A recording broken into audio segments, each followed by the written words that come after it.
Hello everyone, आज हम चर्चा करते हैं आगामी रीट की तैयारी आप किस तरीके से करें। जो न्यू एस्पिरेंट हैं रीट के लिए वो सोच रहे होंगे कि किस तरीके से हमें तैयारी करनी है जिससे प्रथम बार में हम रीट क्वालिफाई हो जाए। रीट मेंस एग्जाम से पहले आपको रीट क्वालिफाई करना है। रीट किस तरीके से आप क्वालिफाई कर पाएंगे उसकी प्लानिंग अच्छी तरीके से आपको करनी है। आपको ये बात बता दें कि रीट में देखो L1 और L2 दो है। कक्षा 1 से 5वीं तक पढ़ाने वाले के लिए L1 होती है और कक्षा 6 से 8वीं तक पढ़ाने के लिए L2 का एग्जाम होता है। तो L1 और L2 में ज़्यादा डिफरेंस नहीं है। अभी आपको बता देंगे, पहले L1 की चर्चा करेंगे, उसके बाद हम L2 की चर्चा करेंगे। एक बात और आपको बताना चाहते हैं हम, जो रीट मेंस है उसका सिलेबस देखिए और रीट का जो सिलेबस है आप उसका देखिए। दोनों में फिर कॉमन सिलेबस को छाटिए, आपको अंदाज़ा लग जाएगा कि हमें रीट की तैयारी करनी चाहिए या फिर रीट मुख्य परीक्षा की तैयारी आपको करनी है, मुख्य भर्ती परीक्षा की आपको तैयारी करनी है। आप उसकी तैयारी करेंगे तो रीट की अपनी आप तैयारी हो जाएगी, बिल्कुल आपका इजी वे में निकल जाएगा। अगर आप केवल रीट के सिलेबस को देख रहे हैं तो कम से कम वो सिलेबस और देख लीजिए जो मेन परीक्षा का है, मुख्य परीक्षा का है। उसमें अपने आप आपको अंदाज़ा लग जाएगा कि हमें किस हिसाब से पढ़ना है। तो पढ़ने की भी आपके द्वारा प्लानिंग की जानी चाहिए कि किस तरीके से पढ़ना है। जो प्रथम बार में सफल हो जाते हैं उनसे कुछ आपको सीखने को मिलता है। वो किस तरीके से प्लानिंग बनाते हैं उसी तरीके से आपको भी प्लानिंग बनानी चाहिए। तो चर्चा करते हैं, पहले हम रीट L1 की चर्चा कर लेते हैं।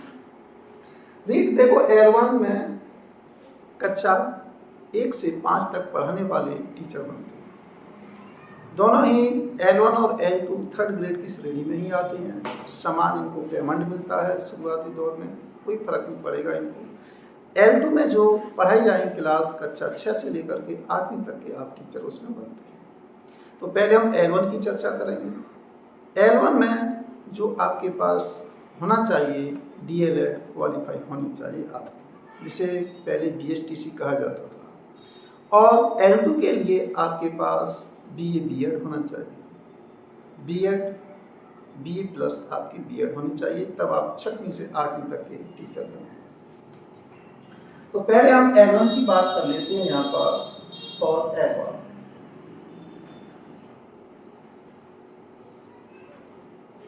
तो इसमें देखिए भाग कई हैं। पहले फर्स्ट भाग की हम बात कर लेते हैं। भाग 1 में क्या है? भाग 1 में बाल विकास एवं शिक्षण विधि पढ़ी जाएगी। बाल विकास एवं शिक्षण विधि,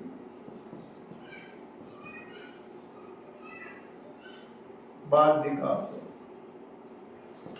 एवं शिक्षण विधि।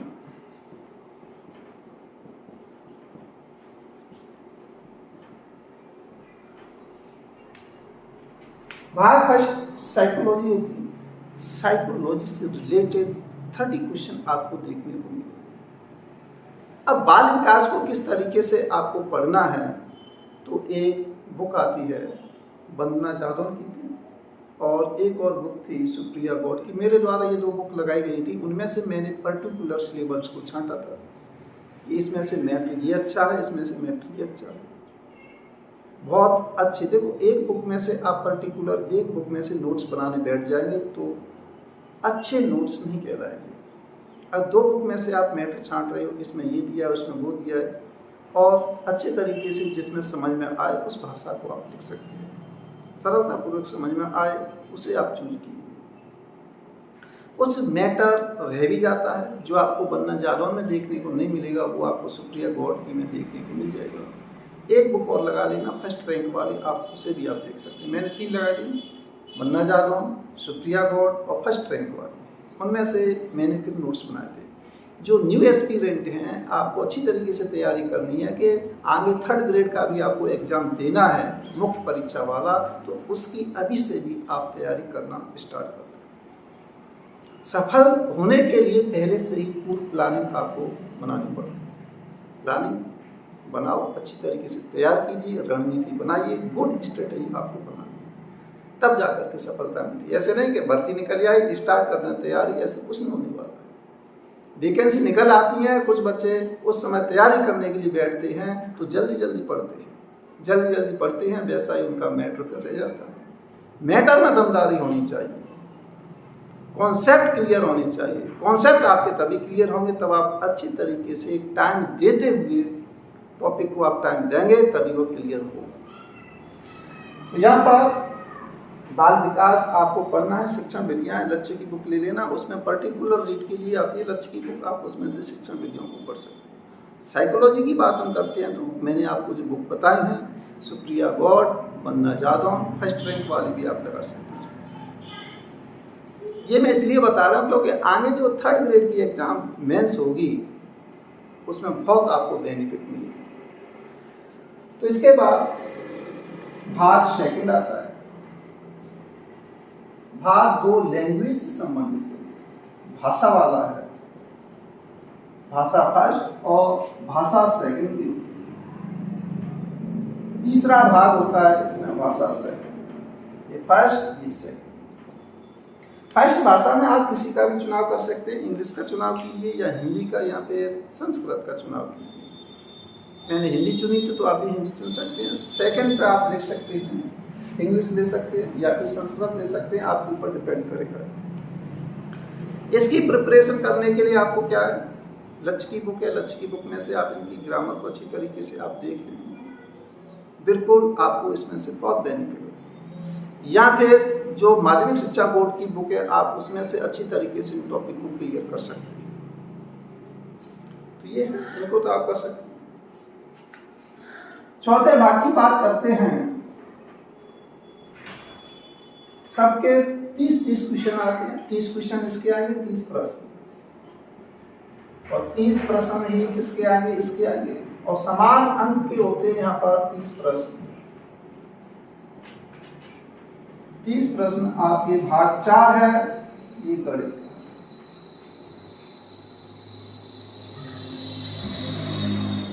इसके भी 30 प्रश्न आपको देखने के लिए मिले। गणित की किस तरीके से आपको प्रिपरेशन करनी है।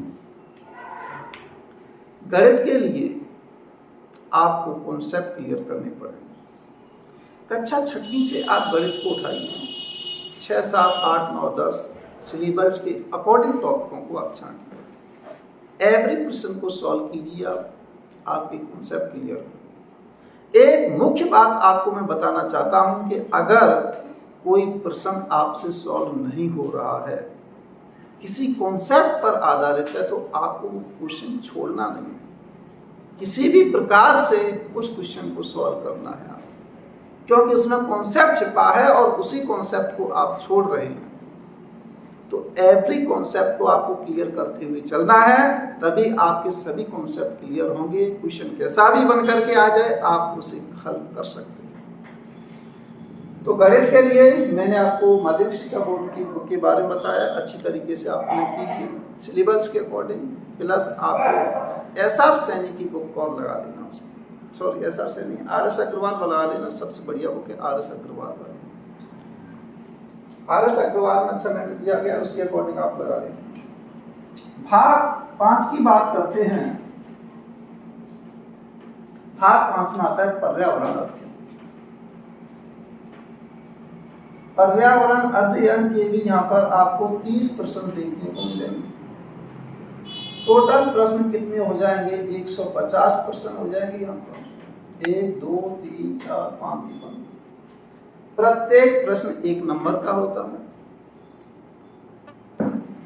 प्रत्येक प्रश्न 1 नंबर का होता है। इस तरीके से टोटल पूर्णांक आपका 150 का है।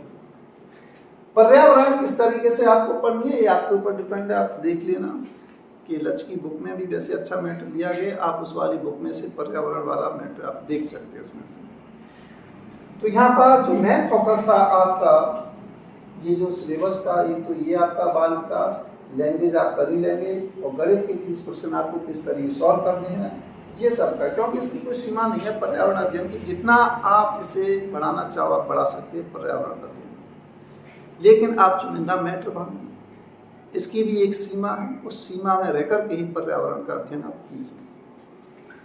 तो पूर्व प्लानिंग है आपकी, इस तरीके से आपको तैयारी करनी है। इस तरीके से आप तैयारी करोगे तो आपको सफलता मिल जाएगी। जो मिनिमम क्राइटेरिया रखा है वो तो क्वालिफाई करेंगे, साथ ही साथ आपकी जो रीट मेंस एग्जाम होगी उसमें आपको बहुत बड़ा फायदा होगा। उसी के अकॉर्डिंग आपको तैयारी करनी है। और L2 की बात कर लेते हैं। L2 में क्या है? L2 में देखो भाग फर्स्ट है, बाल विकास एवं शिक्षण विद्या है। ये आपके 30 क्वेश्चन भी आपको देखने के लिए मिलेंगे। भाषा वाले भी प्रश्न आपको यही देखने को मिलेंगे। यहाँ पर भाग 4 की बात करते हैं तो इसमें आ जाता है गणित एवं विज्ञान। गणित एवं विज्ञान इसी में आ जाता है। तो यहाँ पर देखो बहुत बड़ा बेनिफिट मिलेगा गणित और विज्ञान वालों के लिए। यहाँ पर 60 क्वेश्चन है, 60 क्वेश्चन। इसमें जो 5वां भाग है ये वाला नहीं होता।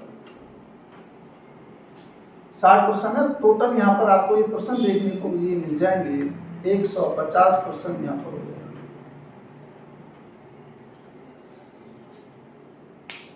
और जो ये तो साइंस वालों की बात हो गई, लेकिन आर्ट वाले कॉमर्स वाले होते हैं वो SST होती है, सामाजिक अध्ययन होता है। यहाँ पर सामाजिक अध्ययन के 60 प्रश्न उसमें देखने के लिए मिलते हैं। तो यहाँ पर गणित और विज्ञान से संबंधित भी माध्यमिक शिक्षा बोर्ड की बुक हैं, उनमें से आप पढ़ें सिलेबस के अकॉर्डिंग। और जो गणित है लचकी बुक तो है, आप उसके सवालों को सोल्व कर सकते हैं, लेकिन RS अग्रवाल वाली बुक को जरूर लगा दें, आपके सभी कॉन्सेप्ट क्लियर हो जाएंगे। उनका थोड़ा सा हाई स्तर है, लेकिन उसके माध्यम से आप लक्ष्य के सवालों को आसानी से कर सकते हैं। फर्स्ट केस में आपको क्या लेना है, माध्यमिक शिक्षा बोर्ड की बुक लगानी है। उसे लगाने के बाद में लक्ष्य के सवाल आसानी से निकल जाएंगे। थोड़ा सा आपको स्तर और बढ़ाना है, स्तर बढ़ाना है तो RS अग्रवाल की बुक आप लगा लेना, ये गणित की। तो इस तरीके से आपकी प्लानिंग रहेगी तो मुख्य परीक्षा के लिए आपकी तैयारी हो जाएगी। आप निरंतर कंटिन्यूअस तैयारी करना। अगर आप बीच में ब्रेक दे देते हैं, 1 महीने का भी ब्रेक दे देते हैं, तो आपको ऐसा फील होगा कि मैं दोबारा शुरुआत से तैयारी कर रहा हूँ।